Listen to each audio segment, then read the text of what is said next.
another edition of the Mindset Game podcast, and I'm your host, James Roberts. I'm a two-time Paralympian, online training and nutrition coach, and owner of James Roberts Fitness. You can find more of my content by going to my website, fitamputee.co.uk. But before we get started with today's show, first off, let me take this opportunity to welcome back the regular listeners. And if this is your first time listening to the show, I hope you enjoy this episode and decide to subscribe to the show. And on today's show, I've got William Pullen. William is a psychotherapist, but also the author of Run for Your Life, Mindful Running for a Happy Life. In the US and in Canada, it's called Running for Mindfulness, Dynamic Running Therapy to Improve Low Mood, Anxiety, Stress, and Depression. It's a book on dynamic running therapy that combines mindfulness, running, talk therapy to create understanding and change. As William puts it, it's emotion in motion. So welcome onto the show, William. Thank you, Robert. Nice to be here. So before we delve into today's topic, William, can you divulge to my listeners what was your reasoning behind it to get into the profession of psychotherapy? Okay, so, like a lot of therapists, it involves a fair amount of drama. Most of us come into the business via a crisis of our own. And for me, that was an emotional breakup about 11 years ago. And I sought therapy at the time, and it really worked for me. And I found it fascinating training in it. I'd always been interested in psychology, and so I just thought I would train to become a therapist. It was so interesting. I could not do it in a way. But obviously, you mentioned there that you got first-hand experience of going to therapy. If we kind of sidetrack a little bit and look at why is there that stigmatization from a male perspective to want to seek help from, be it other people or even therapy itself? Yeah, I mean, most therapists are women by a massive percentage. It's something like 96% or something. So although that's changing, but yeah, I don't know. I think if we're working in stereotypes, broad brushes, then I think we're still beholden in this country to stereotypes around masculinity that say that, our job as men is to go out and do the hard work and physical hard work, the brutal stuff, the confrontative stuff, and women's jobs are to nurture. So I think there's that legacy. And so men, obviously as a man, it doesn't really fit into your understanding of yourself that easily. If you're on the one hand going to sort of go to the office and compete with the other men there and try and be the big guy on campus. And then, at 6 o'clock go and see a therapist and open up about how difficult you're finding it at work because everybody's trying to compete with you and take you down. It's the two can feel incompatible, but particularly with a lot of mental health programs at work, you don't even have to leave work. You can go and see the HR guy or woman and take care of this issue right now. So, yeah, I think it's changing, thank God. But you touched upon the actual blocking off the emotional response now. What harm could a male individual do to themselves by sticking to that stereotype? Well, that's a good question. I mean, we're talking theory here. We're talking stereotypes. Nobody really knows the cause and effect in anything around mental health is really hard to know genuinely. But as I'm sure you know, there's a big stigma around male suicide and male depression, and it's tough for men to talk about their feelings and their suicidal ideation.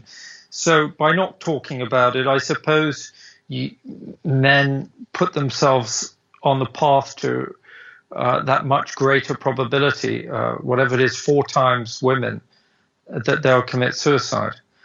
and if not that, turn to alcohol, gambling, drugs, prostitution, who knows what else, adultery, overeating. Whereas, but here's the interesting thing, right? Because women present much higher rates of depression and anxiety than men. So if women are doing all this talking, how come they're not better off?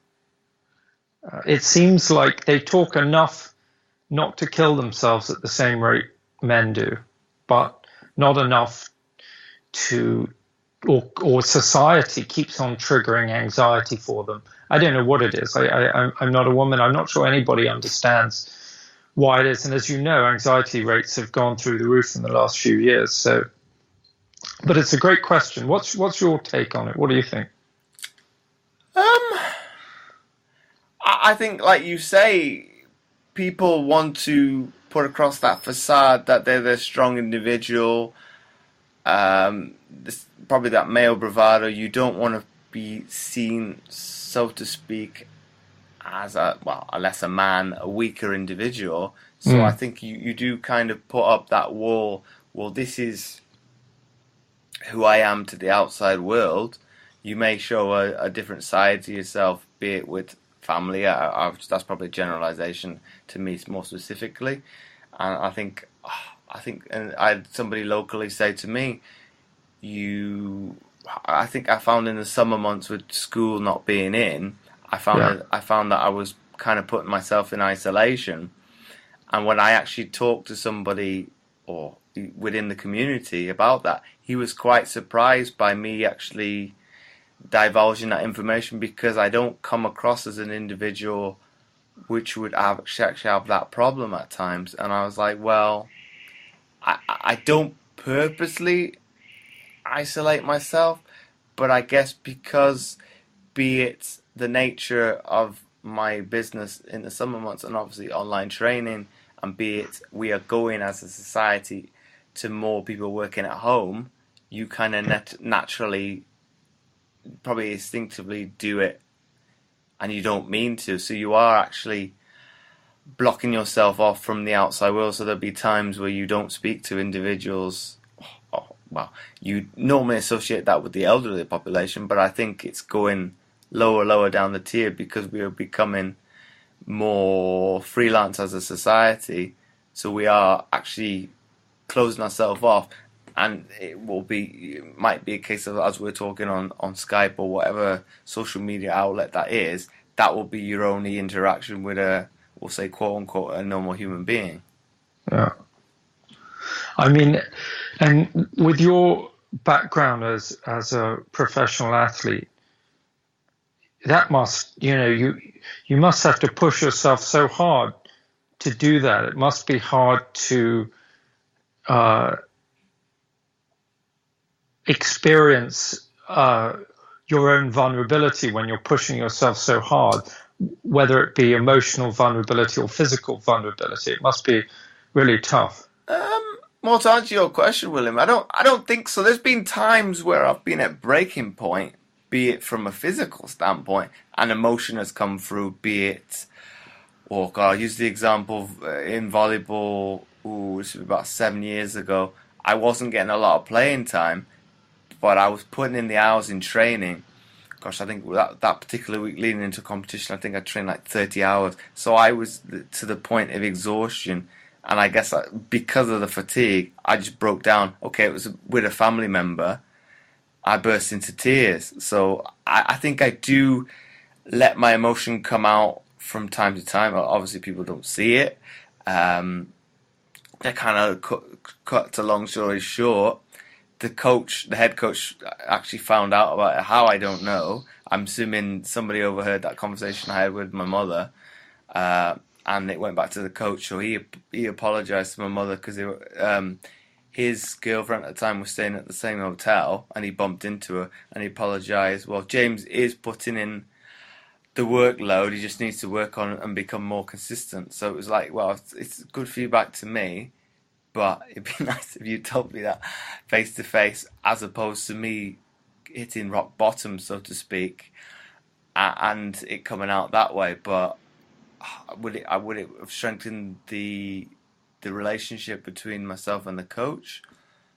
I would say a little bit, because he could see me willing to put in the sacrifice to get the reward. So I was in it for the long road, and it's like, well, okay, I probably didn't work as hard as that, because it's like, well, I'm going to work to so far, but I would like that everybody on the team is doing the same fair share. So I think with me, I went back to university as well. So it's like, well, I was only able to train, I think it was Monday, Thursday, and then I had to go to uni. So that was kind of my escape, so to speak, to get out of the sport bubble and actually have another side to me.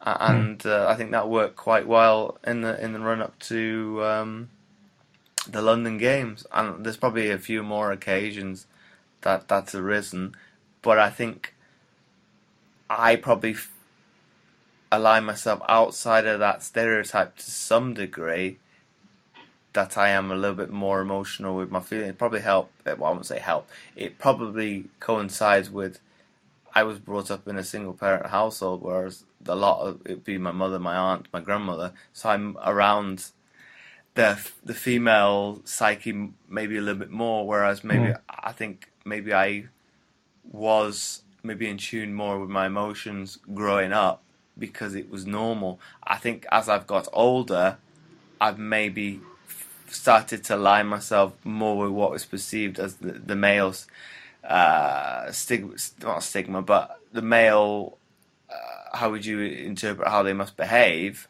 because of sport. I must be strong. I must put a front out to be not perceived as weak. And maybe I've drifted as I've got older to the other side. So when I struggle with whatever it be, illness and things, I kind of go into a little dip and feel sorry for myself. And like you said, the anxiety is at an all-time high. I start going into that vicious cycle of feeling sorry for me, feeling anxious, making myself actually worse because I'm inside my head. And it's a vicious spiral. Whereas if I actually spoke about actually how I felt, be it to, close friends, I would say I'm probably fairly close to my family, so I would like to think that I could, if I had a problem of that nature, I would be able to divulge it. I've never had any, we talked about suicide at the very beginning, I've never had those kind of thoughts. I've just been maybe depressed at times because things haven't been going my way, but I think the podcast has been a good resource for me at times, because it has been an outlet for me to pose questions to the guest, and a lot of the times the questions are directly with maybe what I'm struggling with at that particular time. Brilliant. Yeah. Yes. Well, that's why I love podcasts. You know, they're very organic, and they tend to end up in personal territory sooner or later, one way or another. Well, that one I alluded to when I was feeling a little bit depressed. I'm trying to think when this would have been. It would have been, well, not last year. I think it would have been the year before. And I wasn't, this is now, since I've retired and doing basketball, I wasn't getting a lot of playing time.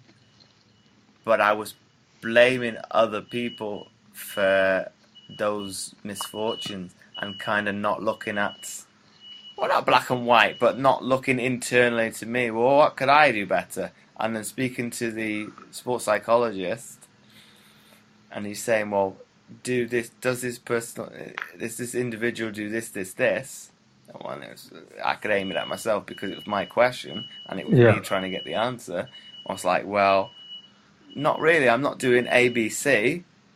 So me blaming D is kind of being a bit, I'm kind of using a scapegoat to make me feel better, to kind of pass the buck, pass the blame, whereas I can control A, B, C. I can't control D because I'm not doing everything in my power, be it to train more, to make myself better. And then since I don't think I've listened to it back, but I took the information on board and looked to implement it, and then I got more playing time last season, and I was a lot happier. I was in a better place. So when I see myself possibly spiraling down again, Yeah. I can kind of look at, well, if you're doing ABC, you're not getting playing time. Well, if the other person's better than you, it's nothing I can. Well, I can get better, but I have to do what's best for the team. So and take a backward step and be a little bit supportive from that side of things. So I think, like we touched upon with the podcast, I think it's a good resource to. Okay, some people might resonate with the particular episode, but then you might get something out of it by listening. Well, not say off chance, but you might get something that you didn't expect. Yeah. No, definitely. Now coming back onto the topic we were going to discuss now, William. What was the reasoning behind, obviously for the British listeners, your book is called Run for Your Life, Mindful Running for a Happy Life. What was kind of the basis and the underlying reasoning behind wanting to write that book in the first instance? Okay, so around the same time I mentioned earlier on, this time when I was, in a personal crisis and training and in personal therapy, I also took up running because I knew that running would get me out of the house that I was hiding out in. I knew the fresh air would be good for me. I knew the exercise would be good for me. So it ticked a lot of boxes. And I rang up a friend, and together we started to train. Neither of us were fit to begin with. We were poker buddies. And so, yeah, we definitely struggled. I was a heavy smoker, drinker, other things. But if you start off 50 meters a day and add on an extra 10 or 20, it builds up. It's very doable. You just need to find your incremental zone that you can do. And what I noticed was how powerful running was. It was helping me in so many ways that I had this idea to combine running with psychotherapy. And so during my training, which lasted about 6 years, I built up this kind of approach, which I named dynamic running therapy. It's been quite successful, and I've written a book about it now. And so that's the journey. I'm a big sort of promoter of movement for mental health, whether it be for me, what I do, whether it's for myself or with my clients, I run or walk, but equally, whatever makes you get out and get the blood moving, I think is generally good for you. I think you'd agree with that as an athlete. Well, definitely that's what, and then touch upon we touched upon this briefly off air. With my health conditions at the present moment, and I don't mind divulging with the listeners as well. I'm struggling with back problems and hip problems at the moment, but obviously it's very it's not great as a trainer to say that. But I think I know full well it is my own fault because I've become more sedentary. I'm in front of a computer for long periods of the day, and I've caused that tightness. So I've got to either the fork in the road really is I either accept it and get worse, which I don't particularly want to do, or I need to get more active. And then just before this call, I've been out with my mother for a walk a lot. I'm fortunate to live on the North Wales coast, so I've got that sea air as well. So I think I've probably got, like you said, the best of both worlds. I've got up and about, but then I've also got the fresh air as well. Yeah, we have to invest time in our physical health because, my work is all about linking those two, the physical health with the mental health. The link is so clear that for me, I know that if I spend, whatever amount of time I force myself to do exercise for, no matter what I have to give up. It's the best investment I'm doing because it's going to save me money in terms of healthcare costs. It's going to be good for my mental health, and it's going to be good for my physical health. So I'm going to feel good inside my body. My body's going to do what I want it to do. And on those grounds, I really try to prioritize. And, my social life takes a big hit. I spend a lot of time training myself, trying to keep fit for my clients, but also for myself. And, it can be quite isolating. But I know that it's a good deal. It's a much better deal than not doing it, because if I don't do it, then both my physical and mental health very quickly take a dive in the wrong direction. And I don't like that. And in your opinion, William, why do you think the fitness, it might be a difficult question for you to answer, why do you think it's taken upon till about quite recently that the fitness industry has kind of tagged along and kind of looked at the importance of mental health, with it looking on site, being parallel to be it people's fitness goals, but also their health goals? Why do you think that is? Oh, I think it's just part of a culture of concern around mental health.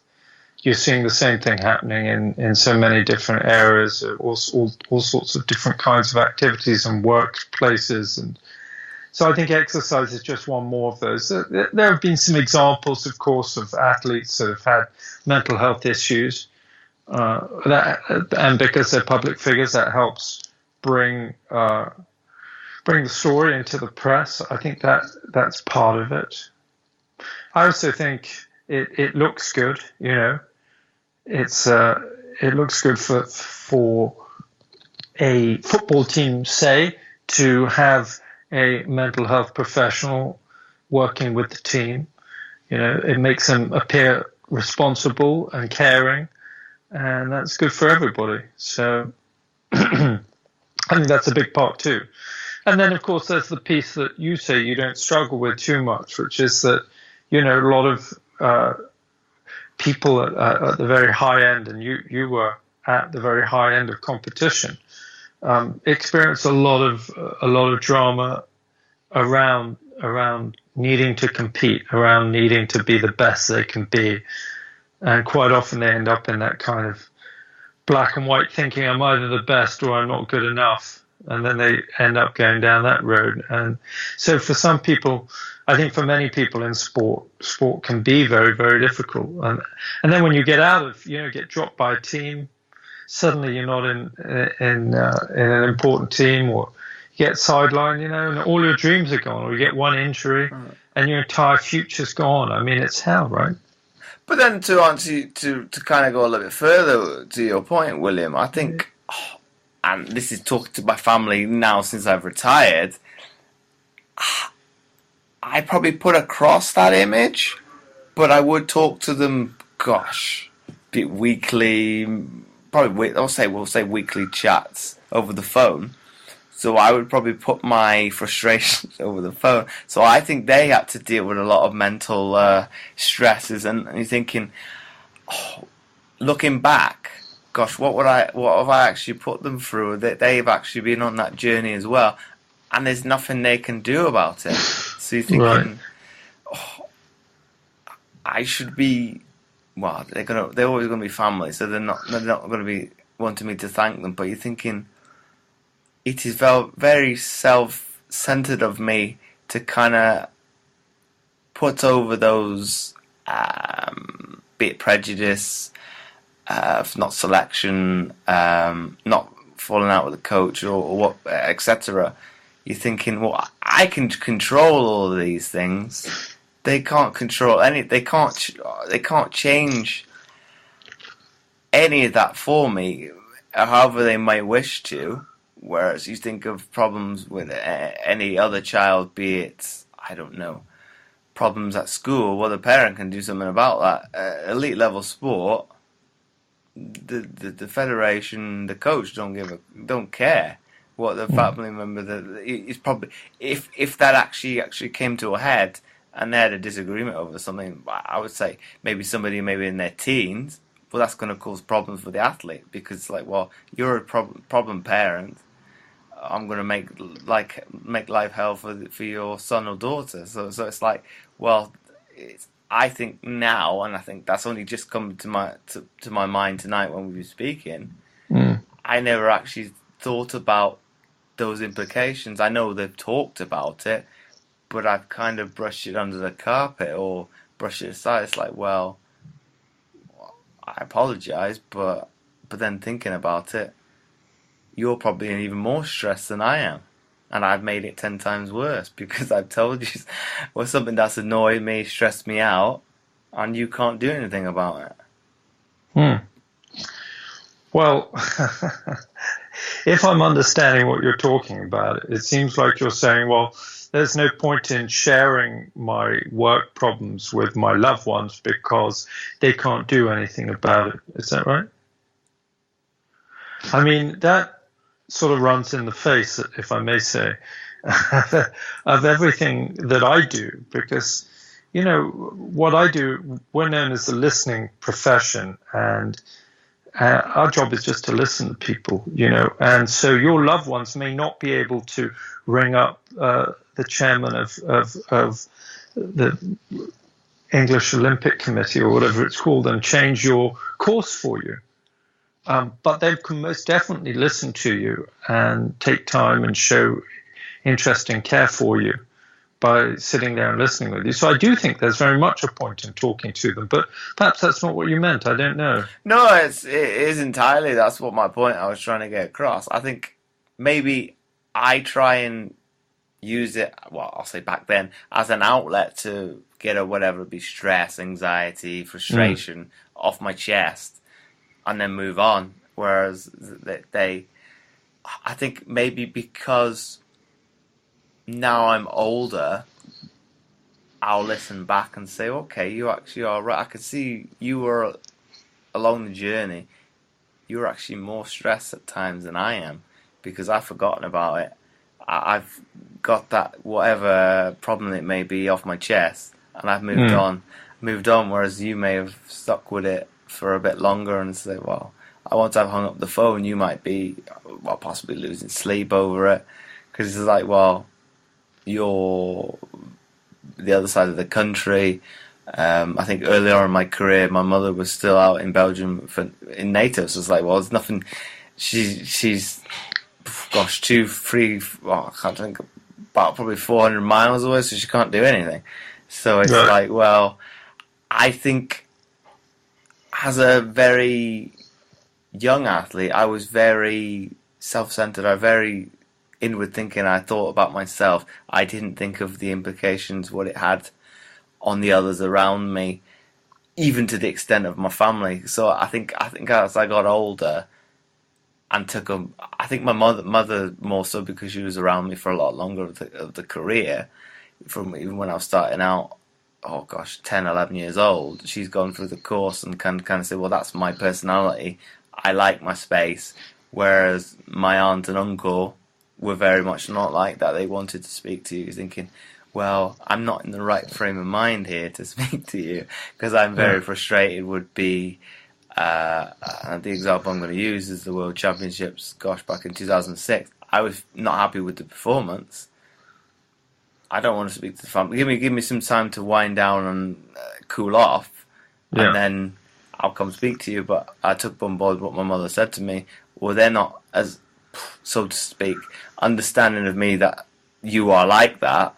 You need to take on board, well, that's how they are. And I probably merged the two after that. And I think if I use the example 2 years later, I actually surprised my mother after the final of the Paralympics.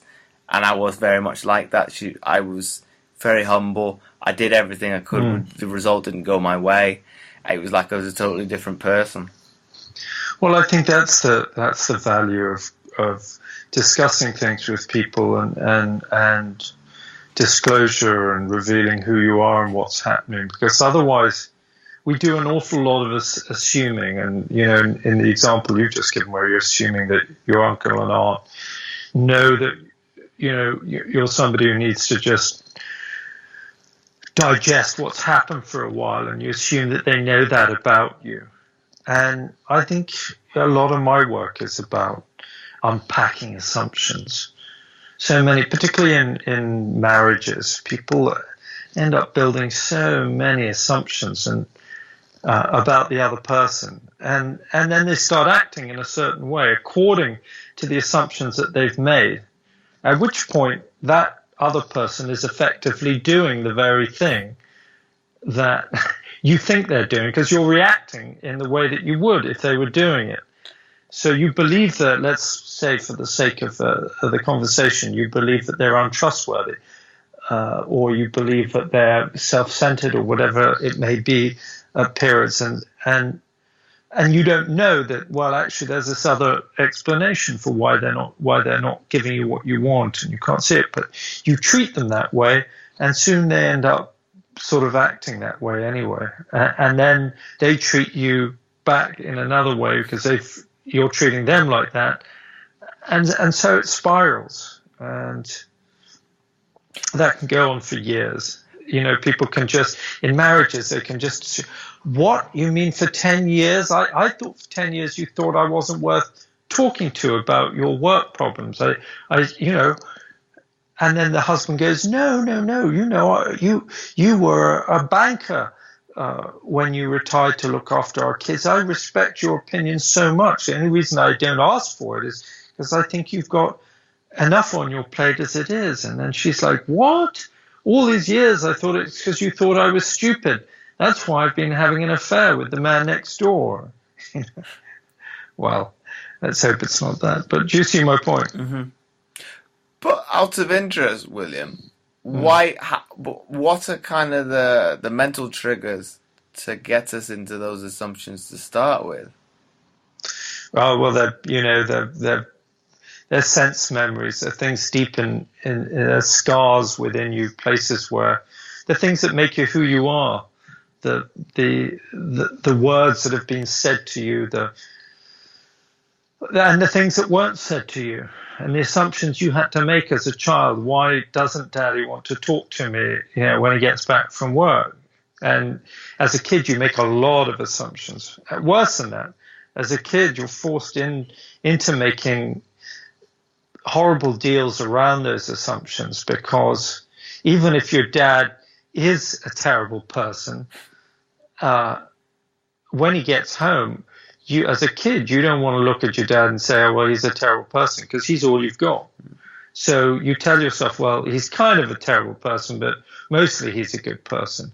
And so your idea of what's good and bad in a person starts to sort of smudge right from an early age. But yeah, I mean, they're all projections, right? And that's why we've got to always check our projections. But is there anything you could actually, trying to think of the word, put in place later on in life that you could change that, or would that alter your or that actually change your personality and what actually makes you the person you are? Well, in terms of your own assumptions, yeah, you could read a lot, you could write about it, you could spend time meditating on it, you could go into therapy. And if there are some assumptions you don't like, some traits in yourself, let's say you're untrustworthy and you know it, and it causes problems with your friends or your work colleagues or your partner, that's something you can work with. Your assumption is that people aren't worth your trust, or that people will ultimately betray you. That's a large assumption, and if you go into a relationship assuming that, you're going to be in a difficult place. So there are plenty of opportunities to check it out, either by sharing it with your partner and say, listen, I have to tell you, I have a real problem trusting people, and can you help me with it? You can read a book on it, or you can go into therapy for it. And my final question for you before we wrap up the episode, William, if you had to summarize what we've been speaking about today into one sentence for people to take away, what would that be?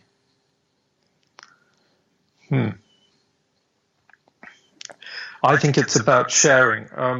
I've just done a TEDx talk actually in Manchester called Movement is Medicine. And in it, I talk about something I call empathy runs, or empathy walks, which are shared walks, two people. One does all the talking, one does all the listening, and then you swap roles. It's a little, well, I was going to say it's a little bit more than that. It barely is any more than that.